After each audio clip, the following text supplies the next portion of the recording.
ఈరోజు దేవుని వాగ్దానము, మీరును ఒకని ఎడల ఒకడును మనుషులందరి ఎడలను ప్రేమలో అభివృద్ధి పొంది వర్ధిల్లునట్లు ప్రభువు దయచేయునుగాక. మొదటి తెస్సలోనికీయులకు రాసిన పత్రిక 3వ అధ్యాయము 13వ వచనము.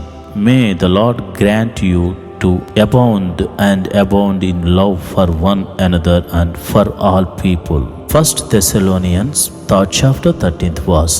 ప్రియమైన దేవుని బిడ్డలారా, మీరు ఒకరిని ఎడల ఒకరు ప్రేమలో వర్ధిల్లునట్లు ప్రభువు దయచేయబోతున్నాడు. ప్రేమ కలిగి ఉండడానికి ప్రయాసపడండి. ప్రేమ శాశ్వత కాలము ఉండును. ప్రేమ మిమ్మల్ని జీవింపచేస్తుంది. ఈ లోకములో ప్రేమ కలిగి జీవించుట కంటే గొప్ప భాగ్యము మనకి వేరొకటి లేదు అనే విషయాన్ని మీరు గమనించండి. మీరు ఒకరిని ఒకరు ప్రేమించుకున్నట్లయితేనే దేవుని ప్రేమించిన వారు అవుతారు.